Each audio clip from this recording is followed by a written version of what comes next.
Hello students, आज हम 12th RBSC की एक महत्वपूर्ण यूनिट स्टार्ट करने वाले हैं बायोलॉजी में। और इस यूनिट में से कॉम्पिटिशन और बोर्ड एग्ज़ाम में बहुत सारे क्वेश्चंस पूछे जाते हैं, तो बहुत ही महत्वपूर्ण यूनिट है जेनेटिक्स। ठीक है, तो जेनेटिक्स यानी आनुवंशिकी हम स्टार्ट करते हैं। और इसमें हमारे आरबीएससी 12th क्लास बायोलॉजी में 35वां चैप्टर है मेंडल के आनुवंशिकता के नियम। आनुवंशिकता के नियम, ठीक है। तो आज हम बहुत ही महत्वपूर्ण टॉपिक पर चर्चा करने वाले हैं। देखिए, मेंडल की आनुवंशिकता के नियम सिद्धांत पढ़ने से पहले हमारे को जेनेटिक्स के बारे में जानना होगा कि जेनेटिक्स क्या है। आनुवंशिकी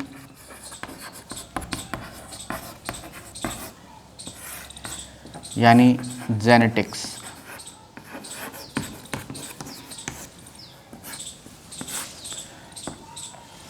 जेनेटिक्स एक जीव विज्ञान की शाखा है जिसमें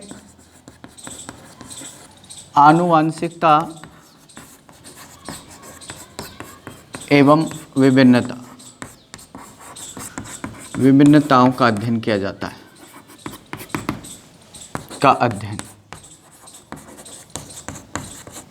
मैं ये कह सकता हूँ कि आनुवंशिकता और विभिन्नताओं का अध्ययन ही क्या है, आनुवंशिकी है।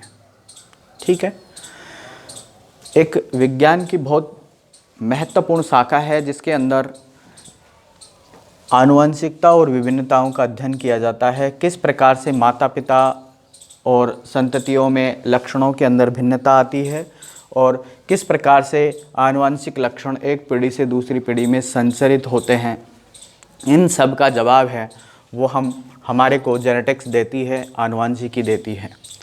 सबसे पहले बात करें आनुवंशिकी शब्द की, तो जो जेनेटिक शब्द है, आनुवंशिकी शब्द है, ये शब्द 1905 में डब्ल्यू वैटसन के द्वारा दिया गया।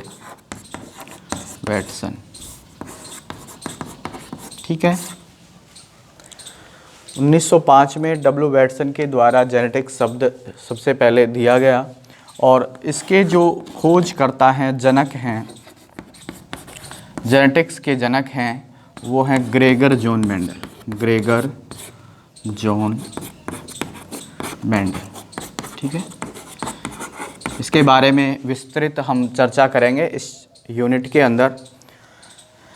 देखिए, father of genetics Gregor John Mendel हैं और इस शब्द को देने वाला सबसे पहले कौन है, डब्ल्यू वैटसन है। ठीक है, अब हम बात करें, दो टर्म हमारे पास में आई हैं, आनुवंशिकता, इनहेरिटेंस, और विभिन्नताओं का यानी वेरिएशंस। तो सबसे पहले आनुवंशिकता की बात करें कि आनुवंशिकता क्या है। तो आनुवंशिकता को समझने से पहले हमारे को पता होना चाहिए कि देखिए, बहुत सारे ऐसे लक्षण हैं जो जनकों से यानी माता पिता से अपनी संततियों में ऑफस्प्रीन के अंदर समान रूप से संचरित होते हैं, एक पीढ़ी से दूसरी पीढ़ी के अंदर। ठीक है, ऐसे लक्षणों को हम कहते हैं आनुवांशिक लक्षण। आनुवांशिक लक्षण यानी ऐसे लक्षण जो समान रूप से संततियों में संचरित होते हैं, एक पीढ़ी से दूसरी पीढ़ी में जाते हैं, उन लक्षणों को हम कहते हैं आनुवांशिक लक्षण। ठीक है, और आनुवांशिक लक्षणों का एक पीढ़ी से दूसरी पीढ़ी में जाना या जाने की प्रक्रिया है, उस प्रक्रिया को कहते हैं आनुवंशिकता। ठीक है, या वंशागति, हेरिडिटी। ठीक है, यानी आनुवंशिक लक्षणों के संचरण की प्रक्रिया, एक पीढ़ी से दूसरी पीढ़ी में जाने की प्रक्रिया को हम वंशागति, ठीक है, या आनुवंशिकता,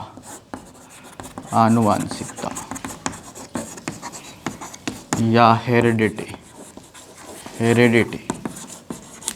के नाम से जानते हैं।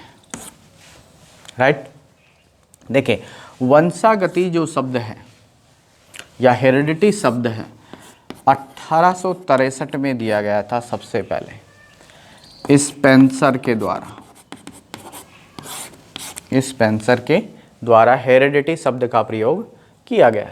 ठीक है, देखिए इसमें हम पढ़ते हैं कि किस प्रकार से लक्षण एक पीढ़ी से दूसरी पीढ़ी में संचरित हो रहे हैं, इन सब के बारे में हम इसमें चर्चा करते हैं।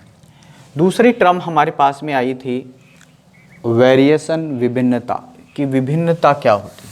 वेरिएशन देखिएगा, विभिन्नताएं या हम इनको कह सकते हैं वेरिएशन। ठीक है, देखिए वेरिएशन क्या होते हैं। लैंगिक जनन यानी सेक्सुअल रिप्रोडक्शन के अंदर अर्धसूत्री विभाजन से युग्मक बनते हैं और इन युग्मक निर्माण के समय जो जीन विनिमय होता है, इसको भी हम पढ़ेंगे, क्रॉसिंग ओवर होता है या ओवर क्रॉसिंग होता है, उस समय इनके अंदर कुछ उत्परिवर्तन उत्पन्न हो जाते हैं। ठीक है, और उन उत्परिवर्तनों के कारण लक्षणों में भिन्नता उत्पन्न होती है या लक्षणों में विविधता आ जाती है, बदलाव आ जाते हैं। माता पिता से संततियों में जो लक्षणों के अंदर बदलाव आते हैं वो सेक्सुअल रिप्रोडक्शन के समय मोस्टली जब अर्धसूत्री विभाजन से युग्मक बनते हैं उस समय जीन विनिमय से उत्परिवर्तन होते हैं और उन उत्परिवर्तनों के कारण उन लक्षणों में विविधता आती है, जिसके कारण संततियों के लक्षणों में क्या आती है, विभिन्नताएं आती हैं। ठीक है, देखिए इन विभिन्नताओं का किस प्रकार से, कैसे ये विभिन्नताएं आती हैं संततियों में जनकों से, और समान लक्षण जो आनुवंशिक लक्षण हैं किस प्रकार से एक पीढ़ी से दूसरी पीढ़ी में संचरित होते हैं, इन सब का अध्ययन मोस्टली हम किस में करते हैं, जेनेटिक्स में करते हैं। ठीक है, तो ये तो हमारे पास में जेनेटिक्स का क्या हो गया, इंट्रोडक्शन हो गया, जेनेटिक्स क्या है। अब हम बात करते हैं इसके जो जनक हैं, जेनेटिक्स के जो जनक हैं, ग्रेगर जॉन मेंडल। ठीक है, इन्होंने आनुवंशिकता के कौन कौन से नियम दिए, ठीक है, और कौन कौन से प्रयोग किए, ठीक है, इनकी हम चर्चा करेंगे। देखिए जो आनुवंशिकता है, आनुवंशिकता, इसके जनक भी कौन हैं, ग्रेगर जॉन मेंडल। ये ध्यान रखने वाली बात है, ग्रेगर जॉन मेंडल और आनुवंशिकी के जनक भी ध्यान रखना। लेकिन आधुनिक अगर जेनेटिक्स की बात करें, मॉडर्न जेनेटिक्स की बात करें, तो मॉडर्न जेनेटिक्स के फादर माने जाते हैं वेटसन। ठीक है, आधुनिक जो जेनेटिक्स हैं उसके जनक डब्ल्यू वेटसन को माना जाता है। ठीक है, तो अब हम देखते हैं मेंडल के बारे में कि मेंडल ने आनुवंशिकता पर कौन कौन से कार्य किए और किस पर अपने प्रयोग किए और कौन कौन से सिद्धांत दिए। ठीक है, तो अब हम देखते हैं, सबसे पहले देखिए मेंडल की आनुवंशिकता के नियम पढ़ने से पहले हमारे को मेंडल के बारे में जानकारी होनी चाहिए, मेंडल क्या है। ठीक है, तो मेंडल कौन था, कब इसका जन्म हुआ, यानी मेंडल की जीवनी के बारे में हमारे को पता होना चाहिए।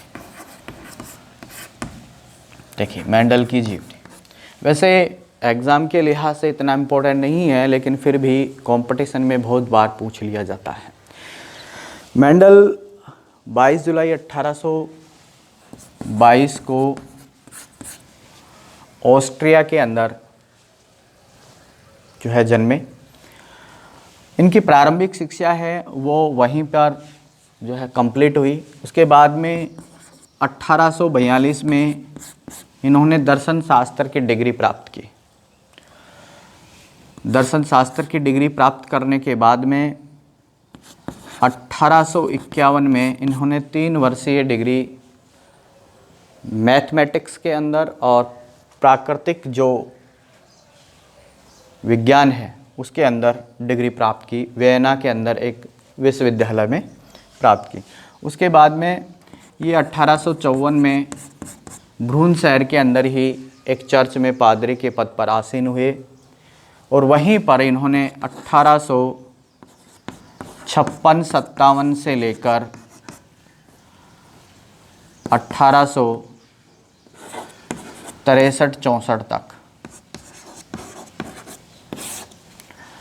उद्यान मटर पर आनुवंशिकता के प्रयोग किए, पायसम सैटाइवम पर, पायसम सैटाइवम, उद्यान मटर, उद्यान मटर, ठीक है, इस पर अपने प्रयोग किए आनुवंशिकता के लिए, ठीक है, लगभग 7 वर्ष तक। 1864-65 में इन्होंने भ्रूण सोसाइटी ऑफ नेचुरल हिस्ट्री नामक एक संस्था है, उसकी एक पत्रिका में अपने प्रयोगों के निष्कर्षों को क्या किया, प्रकाशित किया। लेकिन दुर्भाग्यवश उस समय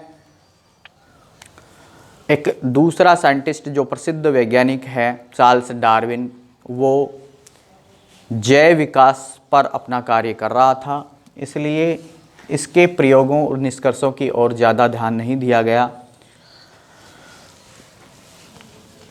उसके बाद निराश मेंडल 1884 में एक हवाई दुर्घटना के अंदर मारा गया या इसकी मृत्यु हो गई।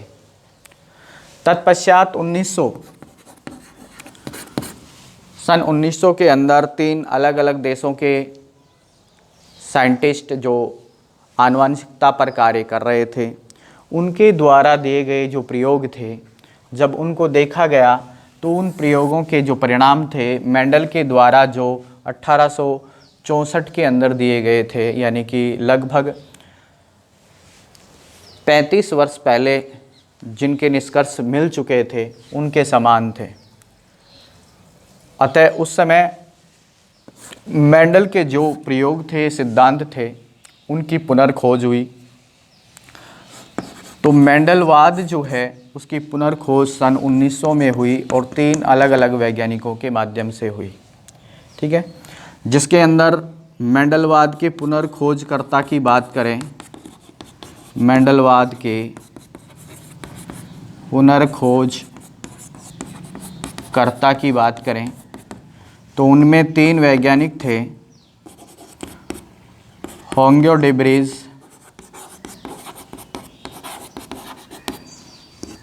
कार्ल कोरेंस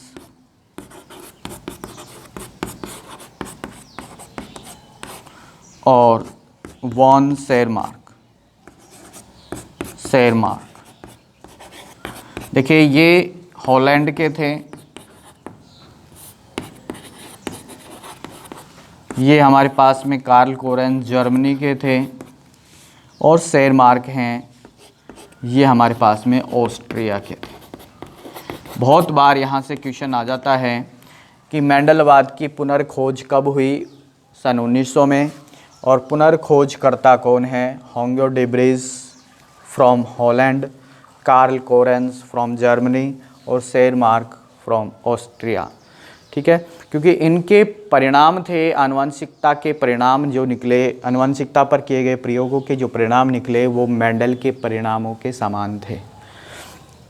इसलिए ये कहा गया कि ये जो परिणाम हैं ये तो मेंडल ने आज से लगभग 34-35 वर्ष पहले ही दे दिए थे, इसलिए खोजकर्ता जो है मेंडल को माना गया। आनुवंशिकता या आनुवंशिकी का जो जनक है वो मेंडल को माना गया।